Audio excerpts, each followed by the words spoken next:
I found it. I'll have it. Thank My you. phone here. Look at this. All right. Good evening, everybody. Welcome to the board's business meeting for March 13th. We'll start with the Pledge of Allegiance. I pledge allegiance to the flag of the United States of America and to the republic for which it stands, one nation, under God, indivisible, with liberty and justice for all.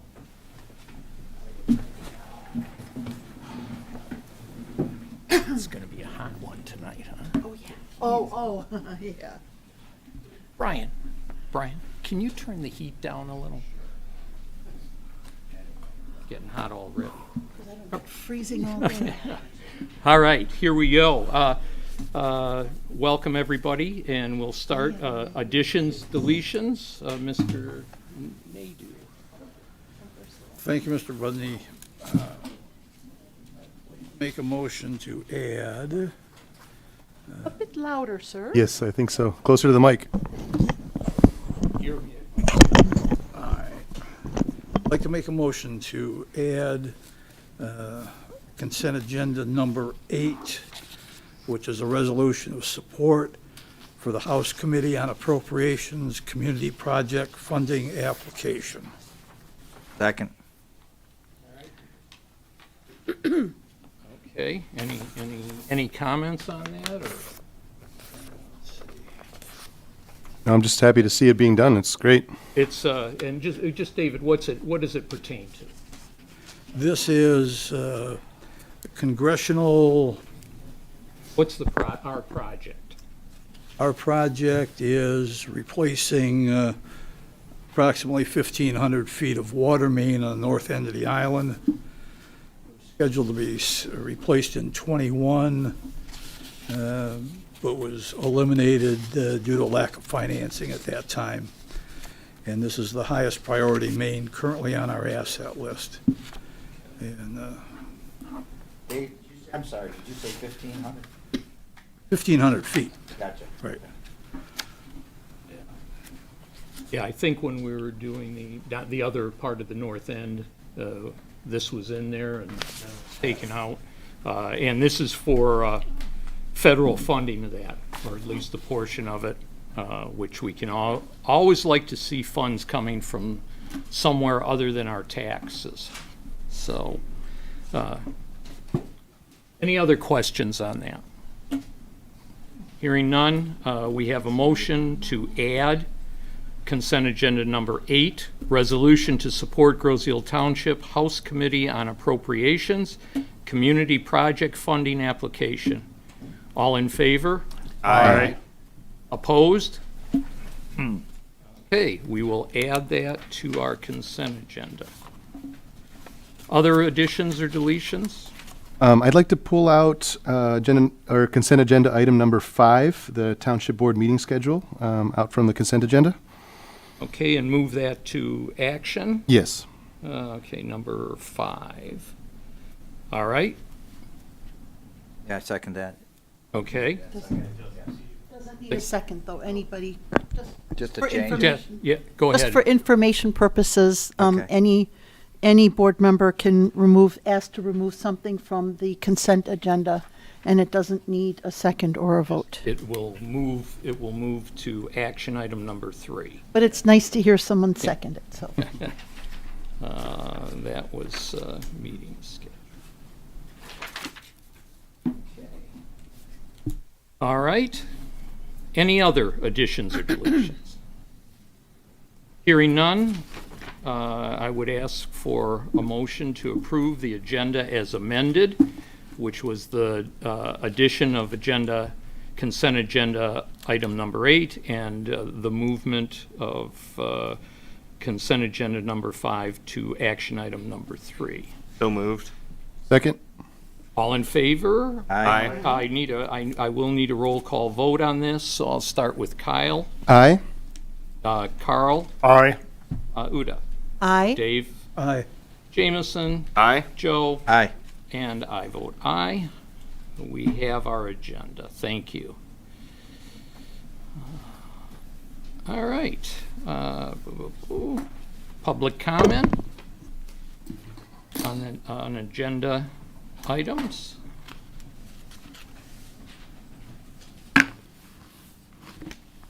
We do have somebody.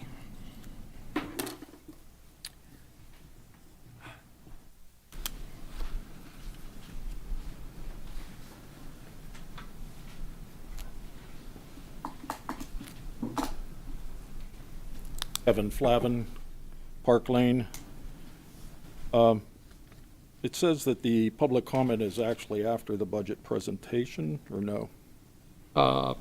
It is. You got me on that one. Yep, no, it is. So we'll go to the presentation if you want to hold, or do you want to make your comment now? I'm happy to follow the rules. Okay.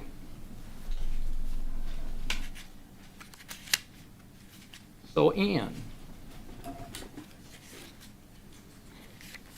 we'll turn that over to you.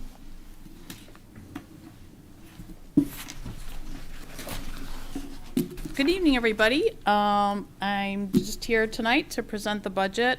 Just so you know that about a couple of publics who are listening this evening, we did have a full study session with the board about 2 weeks ago over just about every line item in the budget being presented this evening. We have budgets available. I don't know if anyone can see me now, probably not because we have the thing on. But we had budgets available for pickup, and they'll still be available for pickup after this meeting. We'll also have the complete budget on the website within the next couple of days as I put it into And the system. there's budgets in the Yep. back of the room And there's for the budgets in people the that back are of the here. room for whoever would like one. So, starting with that, I have about a 20-page, like I said, we spent about 2.5 hours with the board a couple weeks ago. It is online, if anyone wants to go view it.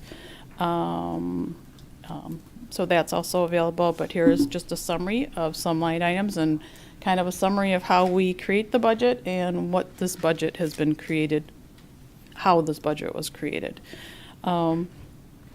So, the next slide. All right, Mike, this is.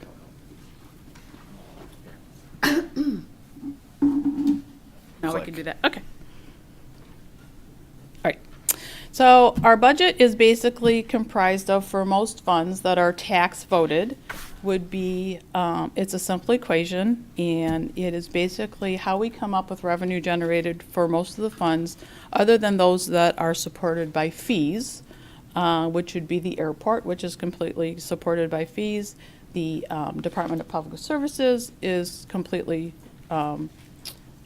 developed by fee user charges, and a portion of the Waters Ed recreational facility is also generated by a fee structure as well as taxes. We're not going to go into every of the detail. A lot of this is just going to be broad, general over across all the budgets.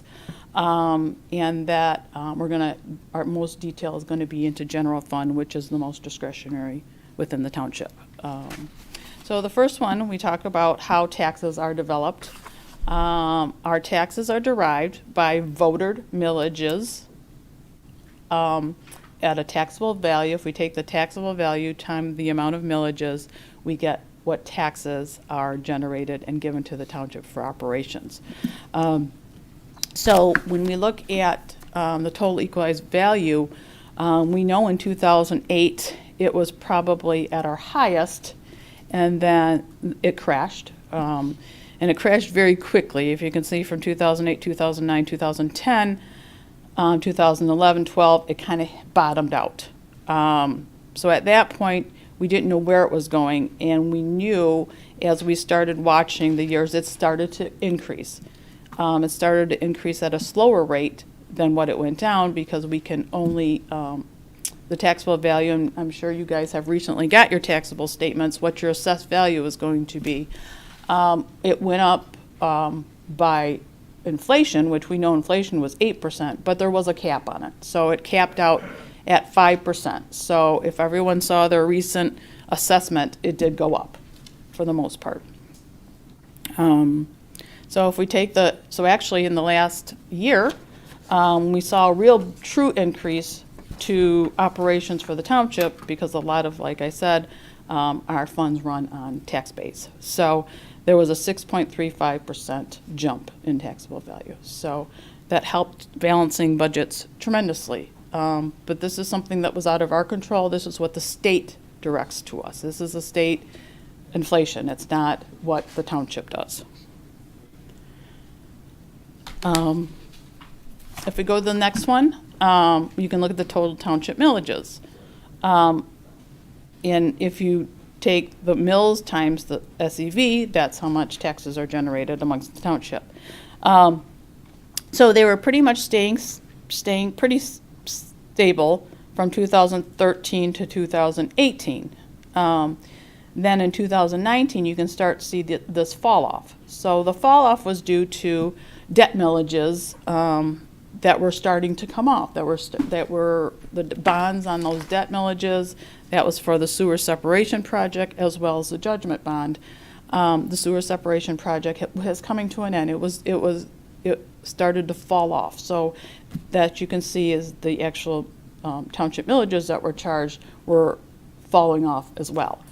In 2023, the reason why it went up 15.75 to 16.29 is due to the 0.75 millage that was voted by the residents of Grosse Ile Township. So this is not something we can do either without a vote of the people. This was done by a vote of the people. So it went from 15.54 to 16.27. So that was the additional fire department millage that was passed. Hope that, oh, I'm going the wrong way. A lot of the time, basically a lot of a municipality obviously is generated by people, right? We are a people, we don't make anything, we don't produce products, we are people. So we got to remember when we're funding, we are not only funding for current people, we are also maintaining the fund for retired people as well. So if you look at the, complements of the Airport Rec Department of Public Services, general fund, so I went through all of them to show you how many people are working right now, they're active, and then how many people are retired. The current is current, obviously. So we have a total of 65 full-time people, of which 19 of those are the volunteer firemen, and our full-time people in the MERS, which is our Michigan Employees Retirement System, is 46 current employees. And so the retired is the same thing. So we have retired of 53 employees and 63 MERS. So when you look at that, our total employees that are being covered by health care, whether they be current or retired, is 118 employees. And those covered by our MERS Employees Retirement System, whether they be current or retired, are 109 employees. So we are at the point where we have almost as many retired employees as we do current employees.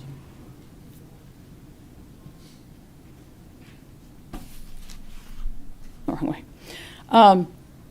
So in the same respect, we try to look at, well, what are we doing for these employees? Like, how are their wages? And so I like to compare full-time wage increases over the last 20 years to the actual consumer price index. So obviously the non-union are just that, non-union, they're management and management type positions. The union is our secretarial as well as maintenance union. And the PAM is the Police Officers Association union. So you can see over the last 20 years, on average, non-union raises. I'm not going to say that there aren't adjustments for people or what do they call them, comparisons amongst communities and their jobs. So there's a lot that goes into it. But in general, the non-union has increased 1.64%, the union 1.9%, and the police officers 1.86%, and the consumer price index over that same period of time is 2.19%.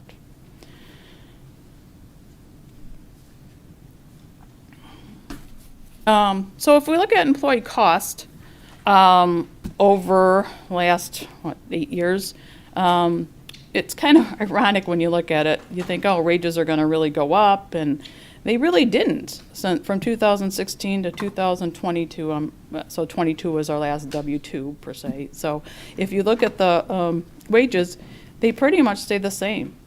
So people are retiring, we're not replacing, pay raises go up, we're hiring new people in at lower rates. So you can see over that period of time, we're basically the same. So from 2016 to 2021, and 2022, it actually went down a little bit. So as far as wages, that's pretty much stayed the same. Healthcare, in 2016, healthcare started to increase in 18, so we ended up revamping healthcare for our employees, and our healthcare is subject to hard cap, the hard cap through the state of Michigan, which is usually less than 3%, and that's for all currently active employees. It doesn't account for retiree employees. Whatever retiree employees had, we have to maintain that level of benefit. So some of those costs, and healthcare is always hard because it's based on the complement. Are they single? Are they married? Do they have kids? Do they not have kids? So when you're comparing apples to apples, are they opting out? So the healthcare, but if you can see, it's kind of remaining pretty stable as well. And then we look at the MERS retirement. That is the retirement system, as we talked about, for both the active and the retired, those costs. So, and those are steadily increasing, and we'll go into more of the detail about that. But, so in 2023, our budget was up to like almost $1.9 million. And actually this year's budget, the required contribution by the MERS retirement system has actually went down. So, this is the first year I've seen it go down, but that's based on the actuary, and that's the numbers that they provided to me. I'm going to get this right before this is ended. I'm going to keep going the right way. So our long-term debt, just a comparison. So these are really all the long-term liabilities out there for the township. If we look from year to year, we still have, there's a little recreation note for the Pier 4 that they redid, that's coming down. The building authority has two debts left, so it is the Township Hall as well as the recreation restaurant facility at Water's Edge. So those will be paid off. So things are coming to an end. Those will be paid off 4/1 of '25. So we're almost hitting the end of those, and those both are within the general fund. Some business activities, those are all basically the water and sewer, of the water and sewer lines around Grosse Ile. You see that judgment bond is coming down, and the big one was the tax sewer system. That started out at $40 million. It's down to $3 million, so we've come a long way on that one. Those have been in effect for almost 25 years. So those have come down. So within the budget, we are spending approximately almost $4 million on principal and interest that are budgeted throughout the budget. I know the unfunded pension liability is always out there. So the unfunded pension liability is about $14.8 million, and I know that number's small, so I'm going to repeat it. Our percentage funded for that $14.8 million is 64.69%. And the unfunded OPEB, which is our health care, is unfunded at $12,641,000. It's funded at 2.75%. So just actually went back and went back to 2008. So 2008, 2009 is when they really started focusing on these unfunded liabilities. So in 2008, our pension liability was unfunded at $6 million, and it was 71% funded. So now it's unfunded by $14 million, and it's 64% funded. So you can see that that number is huge, and it fluctuates just depending on anything. But we're going to see that it does come to an end. It does start to fall off. A lot of the changes that we've made recently are incorporated. It takes a couple years to catch up. But the unfunded OPEB liability, it was $12,000 now, that liability started at 20 million in 2009. So that has come down, and we actually started a funding mechanism in 2019. It's 2.75% funded at the end of fiscal year 3/31, and that is not required to be funded. I want everyone to know that it's not required to be funded, but Township took it upon us to put it in a trust and to start funding it. And by the end of this year, we have probably around $400,000 in there. And I just want to say on the unfunded liability on the pension, one of the big factors in there is the fact that MERS decided that they were going to bring down the amortization of that unfunded from 30 years down to 15, which has a huge effect on the cost and the underfunding. And I think, where are we at, 19? No, we're down to 16. We're down to So 16, We're so starting we're- to level so up. one more year. 2022, yep, I was just going to get into that. Okay. Yeah, so they're going down to 15 for whatever reason they decided to They do wanted to have that. it paid off in 15 years. And I know you've said this and might get into this later, but when do you see the? We'll show you the next slide. I got some slides coming up. Yep. So here, this is, and I'm sorry I didn't put it, this is the MERS slide. This is out of the MERS actuarial report. This is the MERS funded. So if you look, we are the blue line. That's how we're funding, assuming 7% with no surplus. That's the direction that we were going as far as MERS. So you can see that we are the dark blue line on the top. So we are 64.69% funded. And as you can see, we do hit funding. It's going to be about 2040, but it didn't come on overnight, and it ain't definitely going away overnight. But it will get there, and it will get to 100% funding if we keep doing what they tell us to do, because they're the actuaries. They tell us what we need to pay. They have the assumptions. I can tell you now, if I look back on the assumptions that they gave us, we're probably not there, because things have changed. People have retired. People unexpectedly retired. So it changes constantly. Some years we make $4 million in interest. Other years we lose $3 million of interest. It fluctuates so much. But as we can see, what we're trying to do and what we have done in the past, and I didn't do this year because the interest rates flew down to the bottom, but what I will do is, because come April 1st, I will try to pre-fund for the entire year, not any additional, but try to pre-fund and draw down so I can collect interest on that. And the year that we did that worked really well. Last year probably was not, because we don't hold the money long enough to make money on it, but in the good years, we're definitely going to do that. We did that with the healthcare one, and that's how we got $400 million. I didn't put a dollar more. That's just on the interest and working that money for ourselves that we ended up with that money. So the market's good. I expect April 1st, we're going to stick that money in there and draw down on it, but at least it gains some interest income for us. But it's not in there long enough. We're not keeping it in there. I got to draw it down. So definitely going to do that again, because that did help in a good year. So you just got to keep track of that. So that's the funded percentage of MERS. Here's our estimated annual employer contribution for MERS. So if you look again, we are the blue line. That's the 1.785 that they projected for 2023. It will go down, and there's that magic year, 2040, that things are going to start to drop off. It's just lifespan. That, it's going to go through the motions.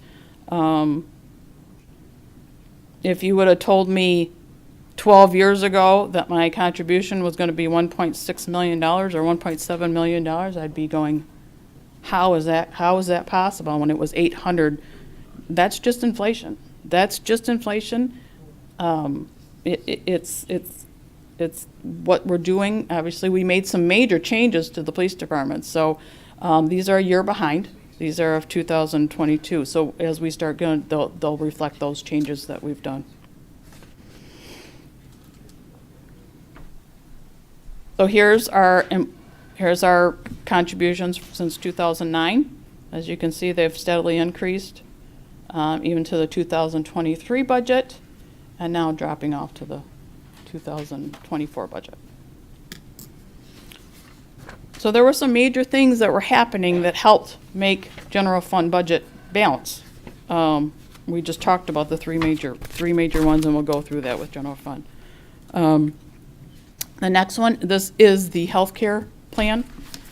So it's saying that we're gonna save, so if we just continue to save the way we've been saving, our projected net plan position will be better, and then we'll have enough to start paying off healthcare. A lot of people drop off. At 65, people drop off. So you can see the healthcare is not as a big cost or future cost, because we aren't required to fund that. We're basically on a pay-as-you-go, and we're going to continue to pay it as we go. We are building for the future, but we'll continue to pay as we go. They don't require any additional contribution, like we do in MERS. So that line looks a little bit more swallowable. So now we're just going to go into general fund. If we look at general fund, this is the total revenue. We only get revenue from a few sources in general fund. Obviously, property taxes is the biggest at 61%. Our next biggest is our state shared revenue, which is a little over $1 million. And our other revenue that's big is community development is the other big number, and our fees is internal fees as well as the cable towers, the franchise fees. Oops, yeah, I'm gonna kick you all the wrong way. State shared revenue has surprisingly is going up. It was at 891, 930, 977. So the actual for in 2022 was 1.168. We budgeted in 23 $1,009,009 because that's what the state gives me until they redo the calculations. And the 2024 budget, they're giving me a 1.229. And again, those are given by the state of Michigan. They give you a number and they adjust it based on sales tax, and there's a big formula that they use. I think they had some. And can I ask you a question on Yeah. that? So does this say, because I did some checking in the state shared revenue to Lansing, does this say on this chart that you know what approximately we're going to get in 24? Yes. Which meant that we knew what we were going to get approximately in 23. But the 22 actual, which comes in actual, the 23 that's the number they gave me, even though in 22, I can go back and show you, the actual is the actual because it depends on state sales tax. I know it does look weird, but that's the number they gave me last year, and this is the number they're giving me this year. Right, so but- will our actual come in 2023 more than this? It did. Yes. It did. 23s Yes. is more than Absolutely, and I 1,009. budgeted for that.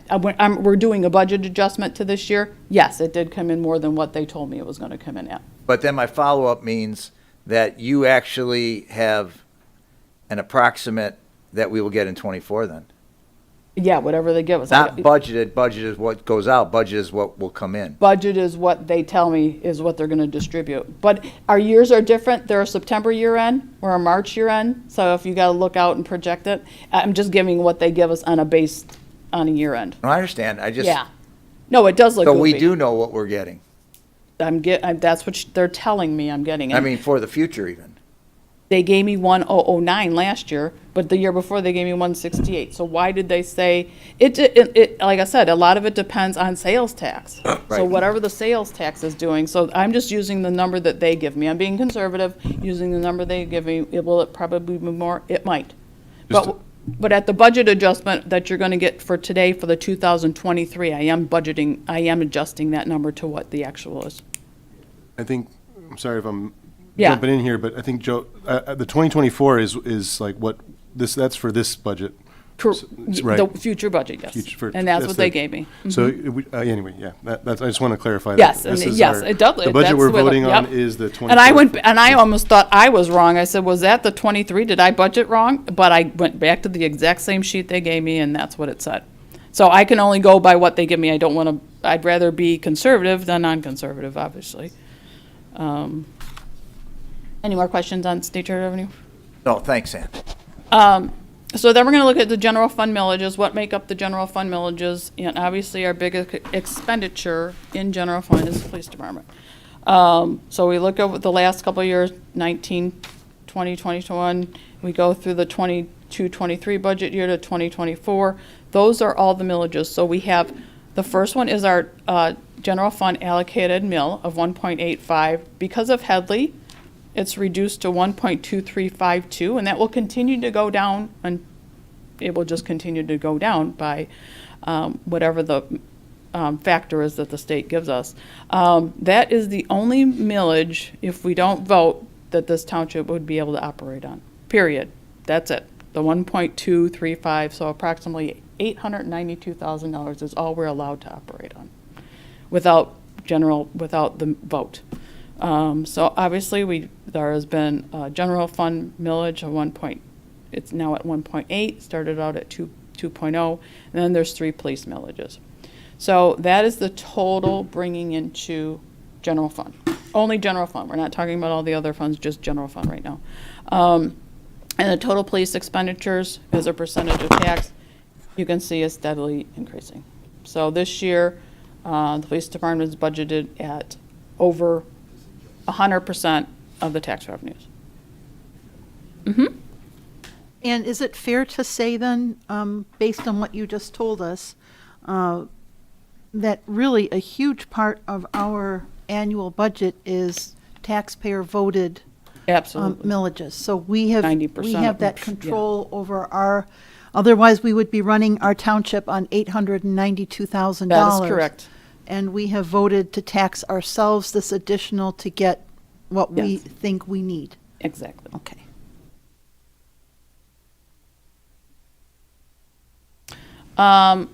General fund, our general fund history over the last 20 years. This is actual general fund, what we budgeted over the last 20 years. So if you look at the average per year increase of what we budgeted as a general fund, it's went up 2.25%. So we looked at inflation. What was I forgot the inflation number. I should have had it right at my fingertips. 2.19, I think it was. So there you go. We are basically, with general fund, have been keeping up with inflation. No more? Well, a tiny bit more, I can't lie, right? But not less. But on an average, that's where we're at. So not huge, we're just maintaining services, basically, is what that kind of tells you. Next one, we're just going into a general fund expenditures. Again, the biggest portion, obviously, is the police department. The rest of your other departments, some administration is legal fees, maintenance, manager, professional services. So that's what makes up the administration, but the police department is double all that. And the community development we talked about is $480, and then you have the other miscellaneous services. Again, looking at general fund, just to see it in a different light. So we have general fund expenditures, basically is everything, including taxes, plus the additional state share revenue, which is the biggest, and the building department. For 2015 through now, again, it shows that the property taxes versus the police department is what's creating basically your general fund, your direction of your general fund, I should say.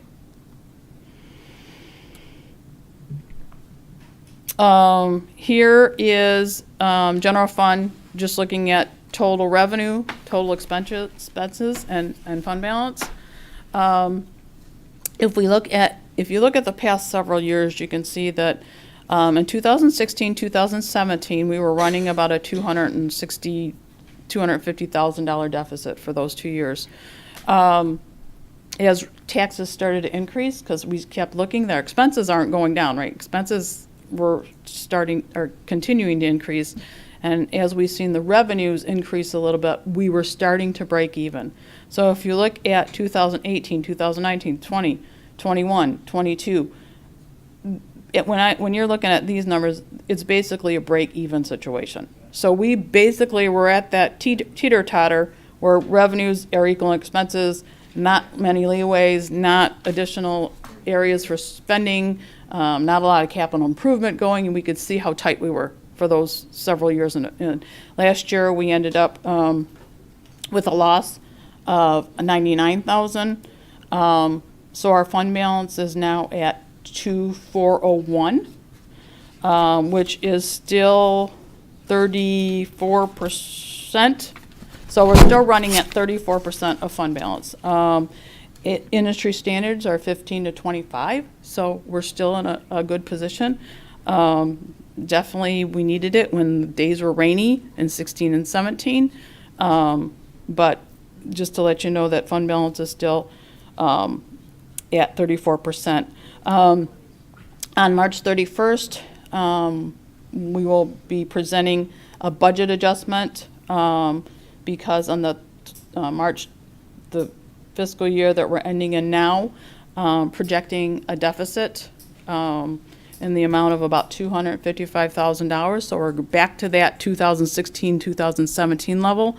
And we're gonna, suggesting a budget adjustment in the amount of about $255,000 to break even, to be a zero balance, and we will take, if the board decides to take that money from COVID, to balance the 22-23 fiscal year end budget. And we'll talk about that in the next part of this meeting. So we'll keep fund balance the same. And in March 31st, the budget being presented is balanced without COVID funds. So that's what we're presenting. Ann, you're talking, March 31st is the date that the fiscal year ends, and that's the technical. We're not presenting anything. No, we're not presenting it. That's the technical, I'm sorry. Yep. So it hasn't ended yet, but we're projecting.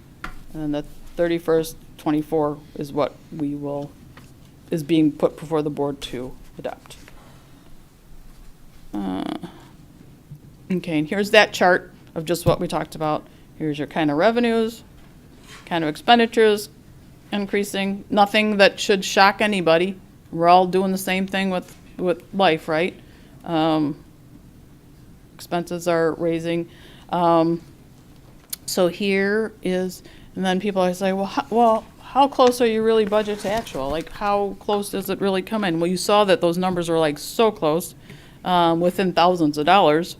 And then there's just showing if the green is your budget as your expenditures, your revenues are pretty consistent. So we're not budgeting way off. We're budgeting within percents. So, and that's kind of the it of my presentation. And like I said, budgets are available. And again, budgets aren't meant to be actual. Right. You should be, if you can budget right on, you're really a whiz. Right. But in '22, we did have some significant things that Made it work. Helped it. made it work, and that came up to make it, for the added expense, Right. a number of retirements, things of that nature. Right. So, the biggest things, the three major factors that made it balance were the increase in taxes, the increase in state shared, and the increase in state shared revenues. That's what helped our situation balance. And the decrease in the MERS pension. Three huge things that made general fund work. If you look at the rest, it's pretty much status quo. Thank you, Ann. Any questions from the board? I'm sure we'll get those in the action item, if there are any. Thank you, Ann. Okay. There we go. Now we'll have public comment.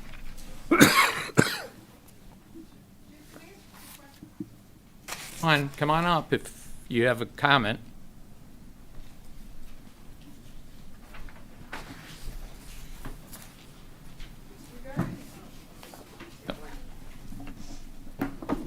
Kathy Walker, 26051 Thorpe Court. Your employee chart, when you started at, 216 and everything was the same? You mentioned that the dollars were the same. Were the head count the same? I would think the head count, no, because The head everybody's count getting would- raises every year. So I would think that it would be nice to see how many heads were cut to make the numbers look the same. Right, well, there was something. Oh, I know that. But there's also people that you didn't replace. We did not replace a couple, yeah, probably. And you know, at the prices of people nowadays, you know, so that would be nice to see. Thank you. Thank you, Kathy.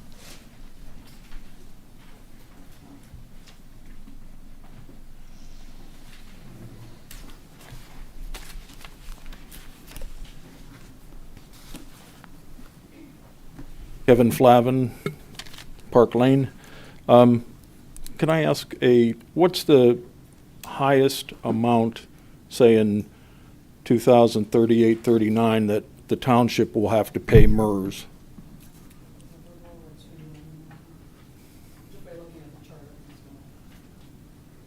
It looks like it's over $4 million. No, we're the blue one. 2 million. 2 million. It'll still be okay. All right. Okay. What I wanted to, the other thing is this information that you provided tonight on the screen, it's not provided in our budget book. In charts, there's no charts, no pie chart, no candle chart, no, it's a little hard to understand. So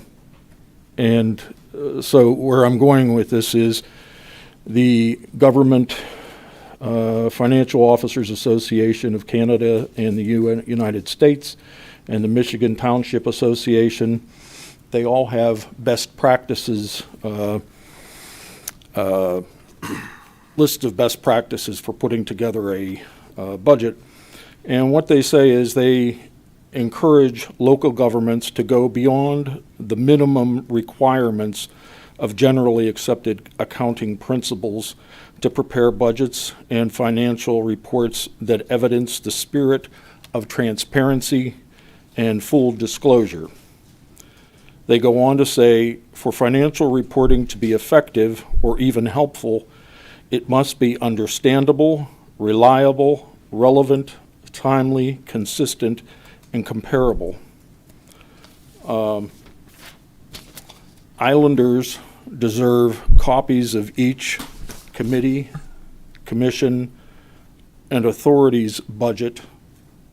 We'd like to see that put online. Islanders also deserve agenda packets for each meeting of committees, commissions, and authorities, including agenda item reports. And I think that will go a long way to being able 30 to. seconds. That will go a long way to being able to understand what the budget numbers really mean. There is no budget narrative in the book, and it's time for a budget narrative. Thank you. Anyone else? Bill? Oh, Greg, Bill.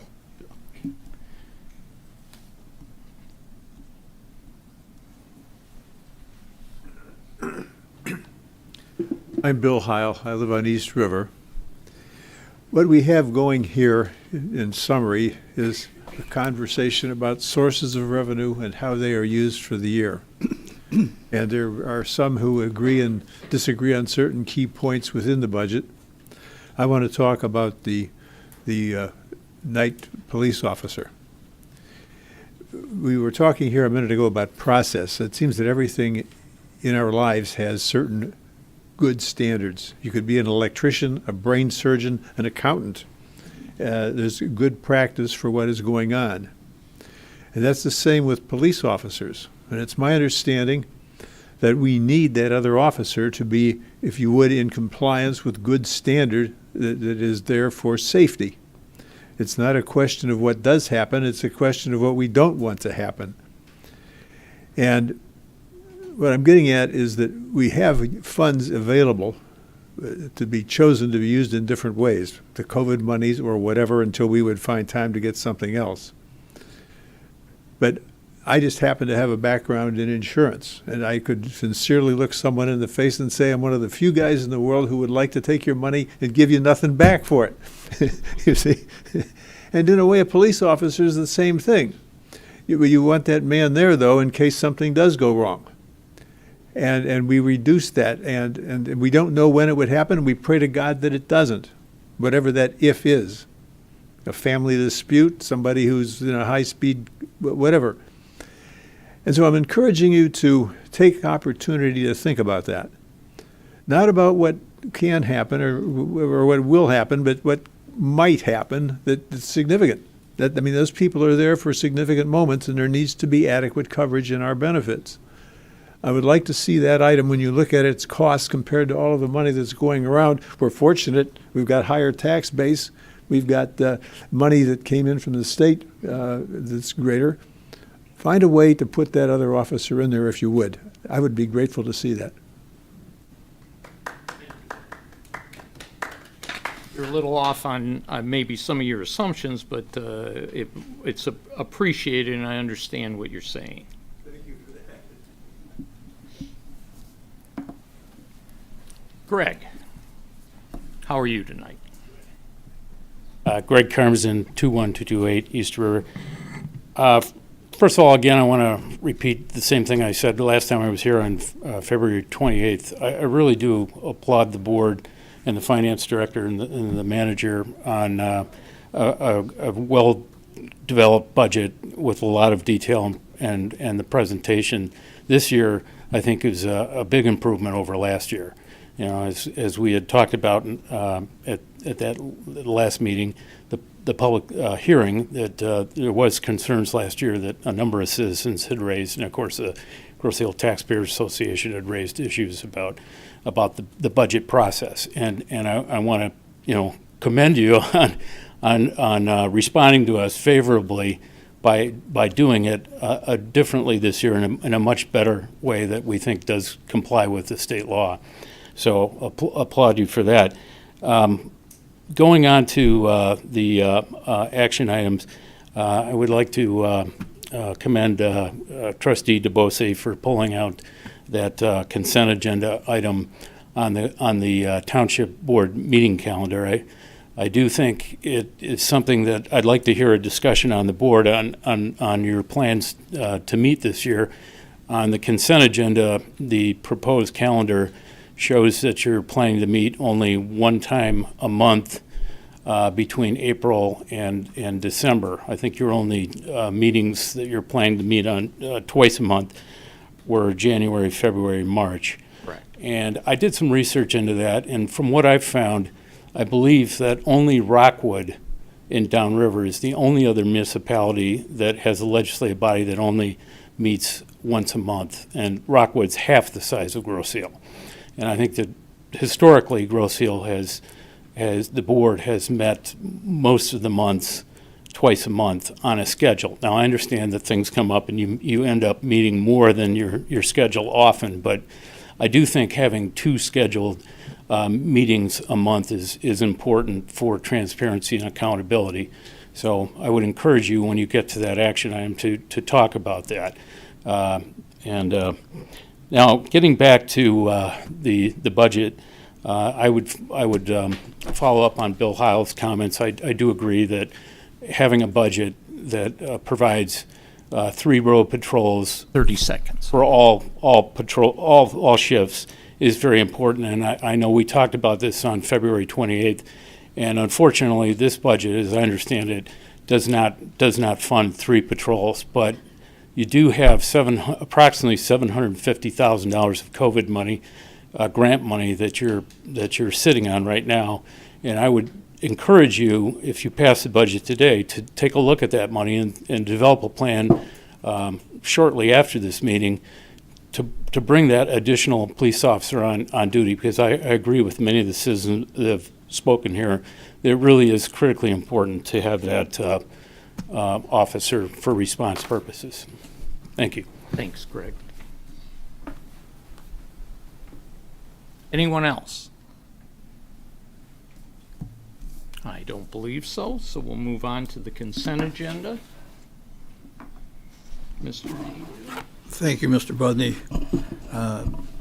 I'd like to make a motion to approve consent agenda 22-077, which consists of the minutes of the February 27th, 2023 regular meeting, minutes of the February 28th special meeting, check registers dated through February 17th of 2023, the township staff holidays for fiscal years 23 and to 24, maintenance of stormwater management agreement with 7968 Macomb Street, Grosse Ile Police Department reserves expired body armor replacement, and a resolution of support for Grosse Ile Township House Committee on Appropriations Community Project Funding Application. Support. Any comments on the consent agenda? We've moved one item to action item, so that wasn't in there, number 5. Any other comments? Seeing none, we have a motion to approve consent agenda 22-077, which consists of minutes of the February 27th, 2023 regular meeting, minutes of the February 28th, 2023 special meeting, check register dated through February 17th, 2023, fiscal year 2023-2024 township staff holidays, maintenance of the storm water management agreement with 7968 Macomb Street, Grosse Ile Police Department reserves expired body armor replacement, and a resolution to support Grosse Ile Township House Committee Appropriations Community Project funding application. And I will call for a roll call vote on this. Joe? Aye. Jameson? Aye. David? Aye. Uta? Aye. Carl? Aye. Kyle? Aye. And I vote aye. Our consent agenda passes. Thank you. All right. Which brings us to our action items, which revolve pretty much around the budget.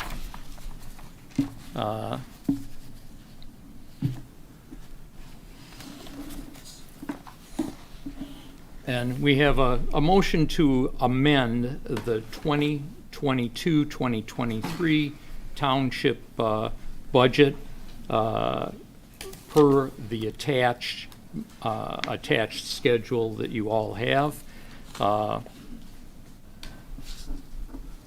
And these are adjustments to bring the beginning balance or the ending balance into adjustment with the actual ending balance, so we have a balance that budget. Support. Okay. Any Ann, do you want to go over? Yeah, would you go over this? I know there were a couple of board members who were really interested in this. And of course, just so you know, I mean, this really doesn't end until the audit because things continue to flow in after 3/31, which pertain to this year that will have to be put into it. But these are things that basically we know. Yeah, so when I looked at, we adopt a budget by cost center. So our cost center of general fund is police, elections. So all those different cost centers, all the state cares about is that the cost center is not overran.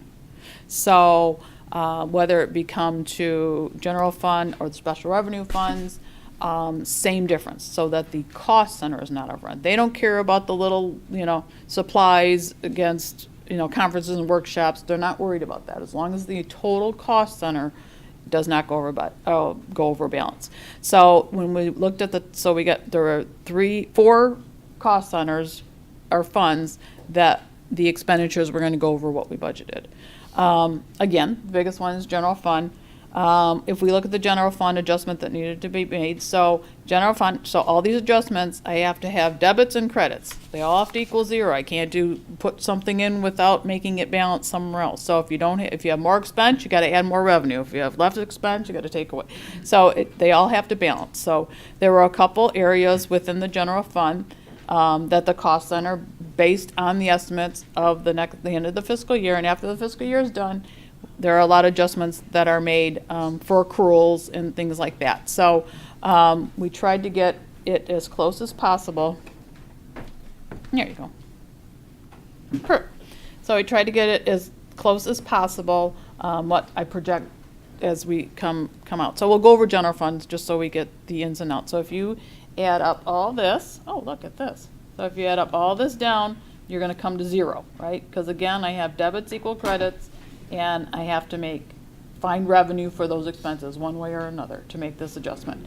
As we talked about before, as we talked about the first time, I budgeted 109 for state shared revenue, and it's going to come in more at 1259. So there's the $250,000 adjustment to make it actual what I think it's going to come in at. Then we had budgeted last year for a $240,000 transaction for sale of property.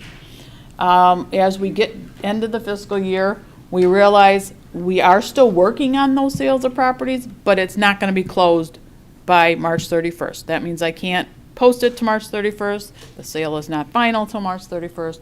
So that we need to reduce revenue because the revenue was not going to be there.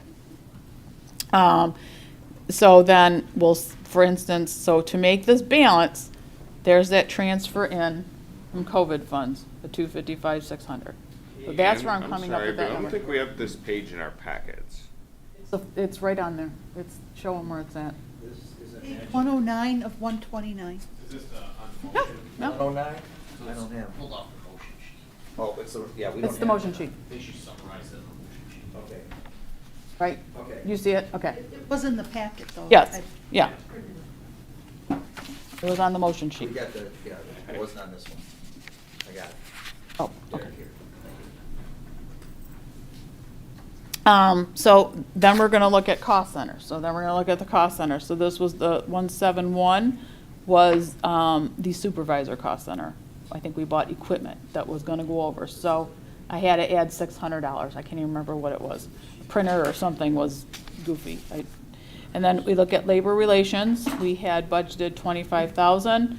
I think that will go over about 5,000 because we got some bills still coming in. So I estimated that at 30,000. And then the elections were off a little bit, part-time postage and equipment, we had an additional election. And right now, I don't know if that money's gonna hit in time. If it's after 30 days, I can't put it back in, so it's just a timing issue, is based on GASB, of when I can report that revenue if we get reimbursed. So here's the 4 or 5, this is all, 191 is elections. 265 is our building and maintenance. Beautification, I know went over, so I added some more money, and that's for Four Corners. And then our maintenance and grounds will probably go over by a little bit too. And like I said, these are guesses, because I'm gonna get bills coming in and out still. I'm gonna get bills that travel in after year end. Some of the big ones for the police department, we needed $116,000 for salaries. Basically, that was due to the change in 12-hour shifts, as well as the overtime, how that was being affected. And the pay raises. I got a pay raise. I got a pay raise actually for 2 years in the same year, because it was last year's retro and the current where we're at. So that made up the 116. Salaries overtime was going to go over. Healthcare actually needed to increase a little bit. Some people, I think we budgeted maybe I don't know. It was like people, the way we budgeted and how they got hired. And then, where are we at? Retirement, just a little short, needed 25,000 there.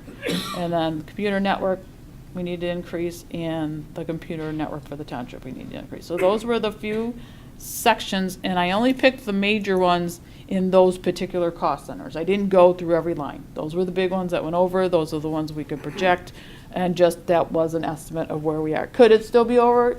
Maybe, I don't know. But I wrote in the board resolution for this adjustment, if I need any more than 255, 600, I'm coming back to the board for another resolution. If it's under, great, right? But if it's not, I'm coming back as the audit gets closer to being finished. So that's the general fund. So you can see I needed additional revenue. We were going in the hole. And that I needed to bring revenue somewhere in. That revenue was through our COVID relief. The recreation department, on the other hand, I am making adjustments to their cost centers. But if you look at the total, basically, she underestimated her revenues, and she had some expenses that went over. In total, she's gonna come out the year about 50 ahead. But while we're doing this budget adjustment, I just looked at the line items that, basically underestimating her revenue, more came in, a little bit underestimating her expenses, more expenses were made. So that's a zero balance. It's just reallocation of the line items. And there is no additional revenue needed. Like I said, at the end of the day, she's gonna bring in about $50,000.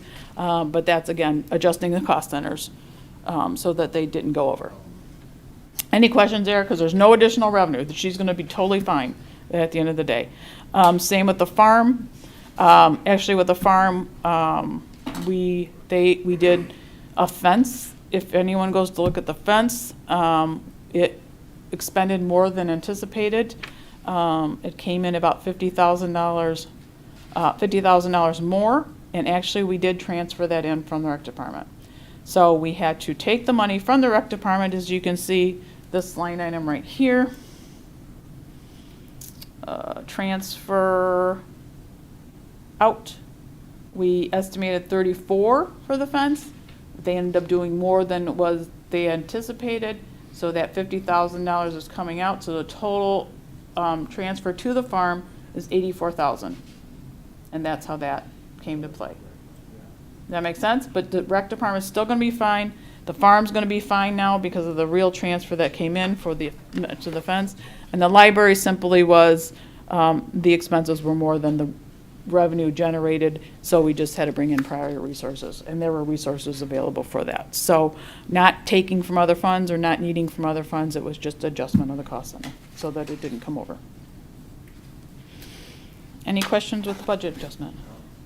Oh.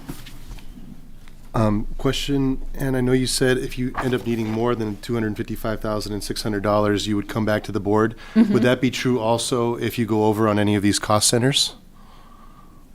At this point, that was the most important thing. Will they still, at the auditor, say you went over by $1,000? They may. He even said, at the end of the day, you're trying to make it closer. Could it still, you be off? Absolutely. I can't adjust the budget. I can't adjust a budget after the end of the year, but I could do a trust that transfer in, because that's something else. But I can't redo a budget. After the year end, you can't go back and redo a budget. I'm just saying I need more money, and I would let you know if we needed more money to balance it. And maybe not. Maybe at the end of the day, you guys said go into fund balance by $10,000. Okay. And that might be the answer, Okay. not necessarily. I was just wanted to bring it to your attention that that's where we're at, and it may be under, and then it's under. Then that's a good thing. And These so- are, again, just estimates, because those bills, like I said, you get there and you got 2 months of bills that are still coming in from that they have to be payables or get receipts, or, so it's just an accounting thing. I wish I had the exact number. No, I understand. Yeah, no, I mean, overall, I think, I'll say it, I think it's elegant what you've done to make this budget adjustment work. I was just more curious about the cost centers. My understanding, well, anyway, I would like to be notified if those cost centers go over these numbers that you have here, if Yes, possible. and I did tell Kyle, I said, I think about every quarter I'll give you a general fund summary of where we're at, so you just can take a look at it and see where there's any problems. And I did tell Kyle, we have a 6-month review with all the managers to see where our budgets are, so we do that as well. Questions? Any questions? Board? No, doesn't look like any. Okay. Thank you. All right. No questions? No. Yeah.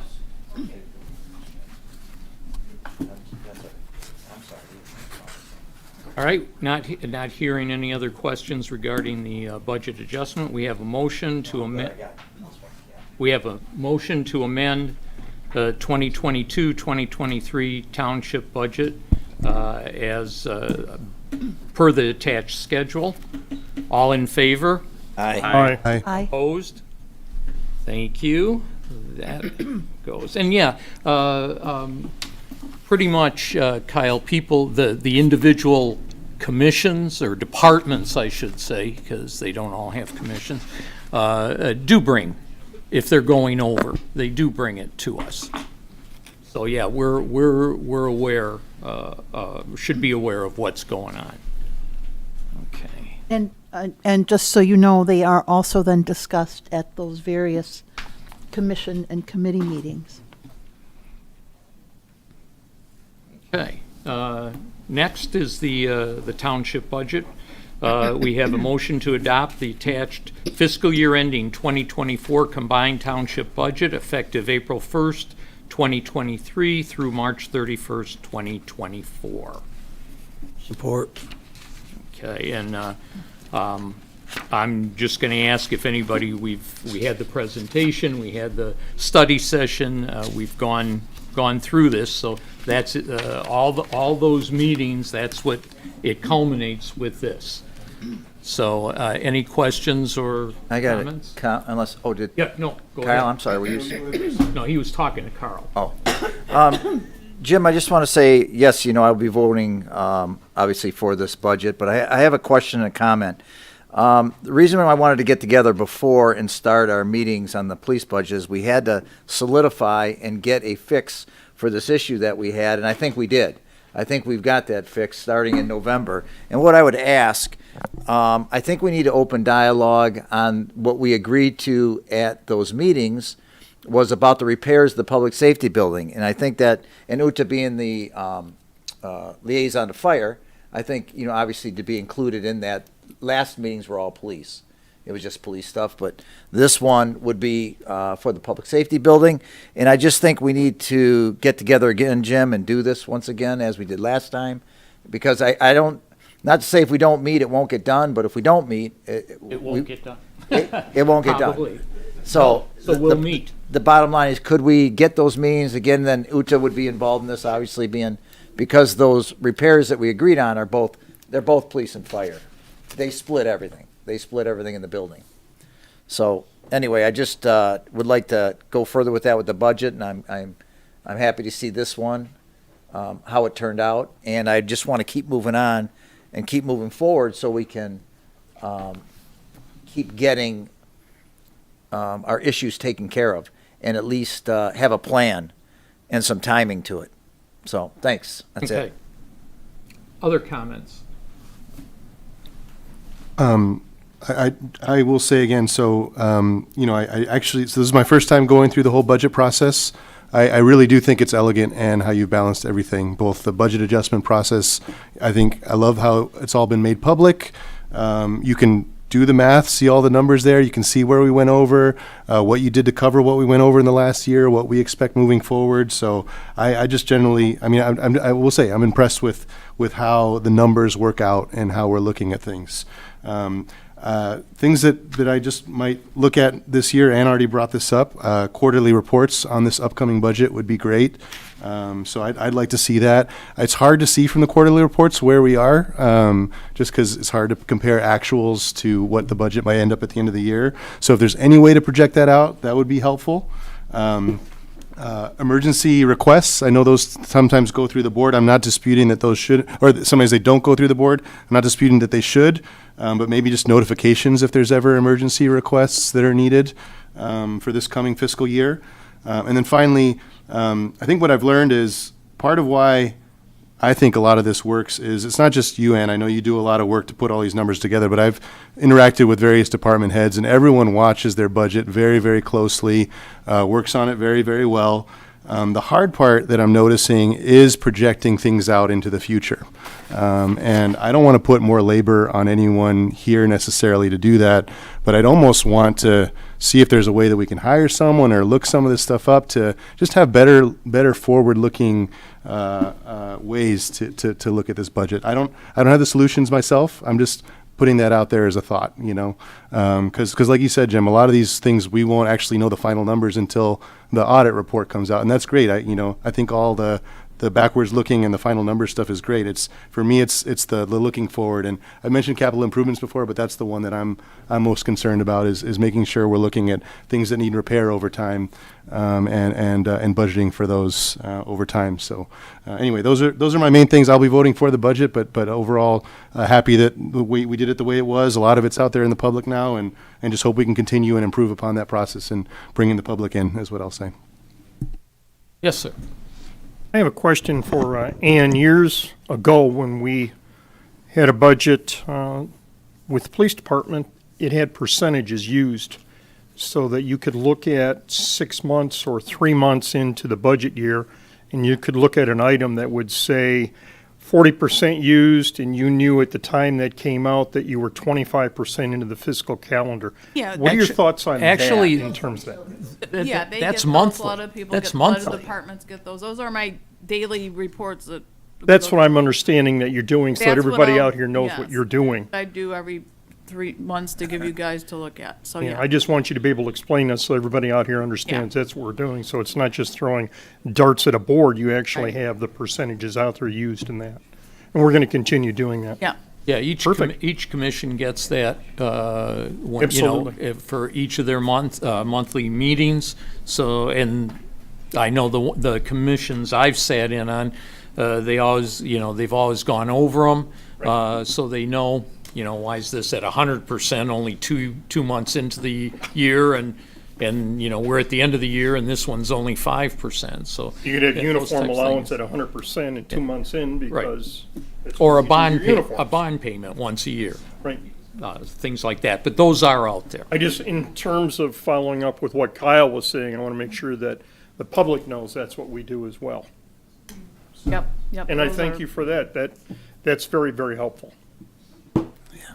Other comments? Seeing none, we have a motion to adopt the attached fiscal year ending 2024 combined township budget effective April 1st, 2023 through March 31st, 2024. All in favor? Aye. Opposed? We have a budget for our next fiscal year. Thank you. Kyle? Action item And item number 3. number 3, our township board meeting schedule. Do I just, That, Yeah. yeah. the reason I wanted to bring. Well, you have to make motions. the motion. Oh, yeah, sorry, I don't have the motion in front of me. Motion to discuss our township board meeting schedule? Support? Go ahead. Okay. Yes, go ahead, Kyle. So yeah, no, I just wanted to discuss it, mostly because of how the planning commission does it. We obviously have meetings scheduled throughout the year that we don't necessarily use, and I'd rather schedule the twice monthly and not use them than just schedule for monthly is kind of what I was thinking. So that was the main reason I brought that out. Yeah, and this was based on basically last year, the history had been two meetings a month. I'm not sure where that ever originated from. I don't know the history of it, but it's not required by law. Actually, required by law is once a quarter. So anybody that does more than once a quarter is doing way more than they need to legally. We were doing 2 a month. Last year, we actually did this schedule. It ended up doing this schedule, talking to the administration. They thought this was good. It worked. It worked because most of what comes before us comes from administration, comes from the departments. and they thought this worked well. So that's why this is in front of us. It of course does not stop us from having 3 meetings a month. I think the good part of adding is that you in fact have it limited to what you need it for. You're going to have your meeting because we have to go over we have to vote on something for police. That's going to be it. That's going to be the meeting. It streamlines it. It works for administration and our managers and departments, and that's why it's being proposed in this way. So you're not, there's nothing being taken away. No. It's just a different format. Yeah, I understand what you're saying, and I mean, you set the schedule. I trust what you're saying about administration. I'm not disputing that. I think for me, like I said, I'd rather have the schedule, the twice monthly, in case we ever need it, because that's also how the public gets notified. If we end up doing a study. The public gets notified by our notice of every meeting that goes on, commission or board. There is a notice of that. Well, it's how they learn about what's going on. The manager, briefing at the end, the trustees saying what's going on and the officers what's going on in their various commissions. So it's an opportunity for us as elected officials to notify the taxpayers. But it's only happening once monthly. And then in addition to that, it's also an opportunity for the taxpayers to address us and make their thoughts on various things known. So we're kind of limiting their access to us and access to information by reducing the number of meetings a month. How so? Why can't they get a hold of you? They can get a hold of me. Why aren't you available other times other than the board meeting? I'm available all the time. But what I'm saying is... Then we're not limiting anything. So our interactions with the public should take place in public, in a boardroom, not in offices, not on private phone calls, so the public can hold us accountable to the things we say. So that's why we need to have meetings, and we need to interact with the public during those meetings. And you certainly can have your meetings to interact with them. There's nothing stopping you from doing that. I mean, This board meeting is not, the purpose of this board meeting is not to interact. That is not the purpose of the board meeting. You can have an interactive meeting if you would like. You can do that, Jameson. I guess we just have principal differences in why government exists. It's just understanding what things are meant for. So there's a reason the Open Meeting Act exists, and that it says that the public should have the opportunity to interact with us, right? And it's not because they're supposed to get a hold of us during the day and have secret meetings. No, but also, if you want to go there, you're also only required to have a meeting once a quarter. Sure, but if we base everything we do on the legal limitation, like, hey, I only have to tune up my car once every 10 years. It's just a difference of opinion here. Don't get upset about it. It's your opinion might be different than mine, might be different than Dave's. But this is what's put forward. It always is determined by a vote of the board. It's not determined by any one individual. Well, I, for one, am for more public meetings than we have on this action item. Okay. Then that's good. Other comments? Joe? Oh, wait, Uta? No, you go You ahead. were waiting. You go ahead. You sure? Mm-hmm. Okay. When I looked at this, I just thought that, you have meetings second, fourth Monday of the month. People get to see certain things that occur at certain times, and then it becomes second nature to them. We want them to come down, but we want people to watch it. We want to include them. We want them to be a part of our meetings. We want them to be a part of the goings-on in Grosse Ile Township. And I just believe that the one meeting I saw a month, because it didn't say one meeting, one study session, it definitely just said one meeting, I thought it was more appropriate to have the 2 meetings for the people to get involved, to disseminate information, because once a month, it does get a little long. It gets, then the meetings become 3-4 hours long, possibly. Not to say I don't care how long I'm here all night, but the point is when you split it up like that and you can get maybe more people interested, the problem is when you have the one also, if something is hot, then it becomes cold in a month. And I don't know if that's what maybe one of the reasons is.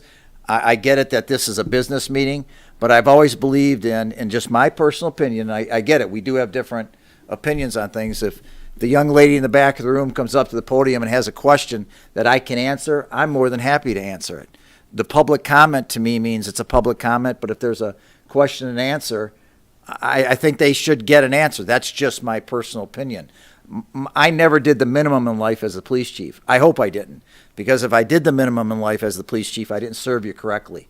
Then I didn't deserve the job. We had some that did the minimum in life, and those workers hopefully, well, they're gone. But the point is, that's not what we want in our workers. We don't want the minimum. We want somebody that's going to go out of their way, going to make it easier for the public to get information, obtain information. We're a conduit, obviously, for everything. But to only have this once a month, I don't think we're doing these people out here justice. I don't think we're doing the people at home justice. And I just feel that we would be the better person and the better group. And if I can just make one comment, Greg came up and he said there was one city. Well, in my phone calls that I made, there was one, and I don't know if you said Rockwood, I apologize. Yeah, they have 3,202 people their last census. Maybe they don't have anything going on in Rockwood. I mean, we're busy. We've got some things we need to talk about. We have continuous budget issues. It's unfortunate, but the police department this year and last year, I mean, we had some hot topics going on. And one meeting enough doesn't serve the public correctly to see what's really going on. That's how I feel. And I guess what would be the vote on this is the vote to have it only once a month, and then I will be voting no also. Okay. Well, we'll see. What do the rest of you guys think? Well, I think Huda. I think we have as you pointed out, a fundamental difference of views of what the meetings are for, how the meetings are run between the group here. The bottom line, as I see it, is if we adopt this schedule, we have the option of adding meetings. If we add a full every 2-week schedule, we have the option of canceling meetings or eliminating meetings. So on some level, it's a little bit 6 of one, half a dozen of the other. I've gotten used to the every 2 weeks routine. I think the point that Joe made is well taken, that if we have a once a month meeting, they can get to be long, depending on what's on the agenda. At the same time, we've had meetings like this where we've had 2 or 3 items every month, and we have had the opportunity of, say, we'll not have a second meeting this month. I've always been an advocate of what I don't know if the schools still do this, but the schools always had an action meeting and a study session meeting alternating. Yeah, they still do They that. still And do, that's correct. I really like that concept. And I don't want to throw another chink in this conversation, but I think it would be helpful on many topics, especially as we get around to budgeting, that we have maybe one meeting a month dedicated to study session, and have it in an open forum, because we've now made that decision to have open and televised study sessions. Well, our study sessions have always been open. Well, yeah, you know what, I'm sorry. Yeah, I you mean televised. I mean televised, and, in this room as Yeah, opposed to in yes. the conference room. People have come in and we've all kind of squeezed in, and this makes it much more conducive. You've heard me say it before, I was a big fan of the Zoom meetings. We never had more people participate than we did during the Zoom years. Tonight, again, we only have 5, 6, 7 residents in the audience. It's usually the same 4 or 5. I know there are people watching us because we get addressed on it when we go to Kroger or CVS or Target. People are watching our meetings. So,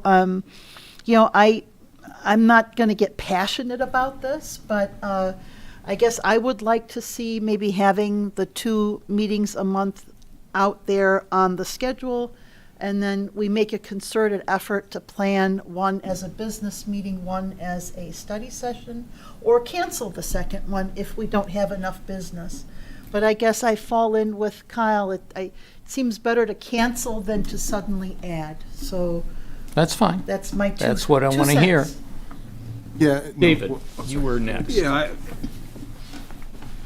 You go first. We'll Okay. we'll get to you. by my count, I think our normal practice before this current year that we're in is that November and December were 1 meeting, and I believe June, July, and August was 1 meeting.